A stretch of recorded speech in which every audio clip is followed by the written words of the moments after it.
మీరు వదిలేయాలి అనిపించవచ్చు. పర్వతం చాలా ఎత్తుగా ఉంది, దారి చాలా కష్టంగా ఉంది.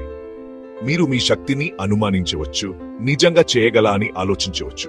నమ్మకం తగ్గిపోతుంది, మనసు బాధపడుతుంది, మీలోని వెలుగు తగ్గిపోతుంది. మీరు వదిలేయాలని అనిపించవచ్చు. పర్వతం చాలా ఎత్తుగా ఉంది, దారి చాలా కష్టంగా ఉంది. మీరు మీ శక్తిని అనుమానించవచ్చు, నిజంగా చేయగలరా అని ఆలోచించవచ్చు. నమ్మకం తగ్గిపోతుంది, మనసు బాధపడుతుంది, మీలోని వెలుగు తగ్గిపోతుంది. మీరు వదిలేయాలని అనిపించవచ్చు.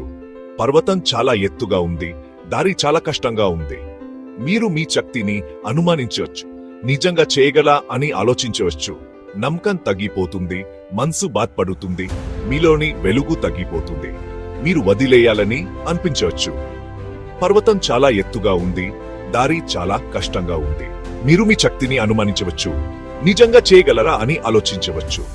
నమ్మకం తగ్గిపోతుంది, మనసు బాధపడుతుంది, మైలోని వెలుగు తగ్గిపోతుంది. కానీ గుర్తుంచుకోండి, చదువు అనేది కేవలం మార్కులు లేదా మంచి స్కోర్ కోసం కాదు.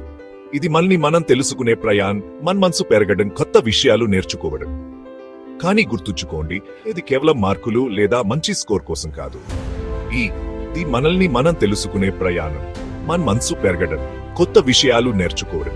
ఇది మనలో ఉన్న ఆగని ప్రయత్నం, కష్టాలను దాటి ముందుకు వెళ్లే ధైర్యం. ఎదురైన సమస్యలు మనల్ని ఆపలేవు అని చెప్పడం, ప్రతి సవాలుతో మనం ఇంకా బలంగా మారతాం. ఇది మనలో ఉన్న ఆగని ప్రయత్నం, కష్టాలను దాటి ముందుకు వెళ్లే ధైర్యం. ఎదురైన సమస్యలు మనల్ని ఆపలేవు అని చెప్పడం, ప్రతి సవాలుతో మనం ఇంకా బలంగా మారతాం. చీకటి తగ్గిపోతుంది, సూర్యుడు మెల్లగా ఉదయిస్తాడు, ఆకాశం వెలుగుతో నిండిపోతుంది.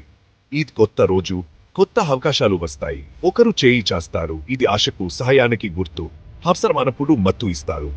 మీరు ఒంటరిగా లేరని ఇది చెబుతుంది. కొంతమంది కలిసి నిలబడి ఉంటారు, వాళ్ళ ముఖాల్లో ధైర్యం కనిపిస్తుంది. కలిసి ఉన్నప్పుడు మనం బలంగా ఉంటాం. మీరు ఒంటరిగా లేరు. ప్రతి అడుగులోనూ మీ విజయాన్ని కోరేవారు ఉన్నారు. మీకు సమాజం మద్దతు ఉంది. మీరు చేయలేని పని లేదు. మీ మీద నమ్మకం పెట్టుకోండి, కలిసి ఉన్న శక్తిని నమ్మండి.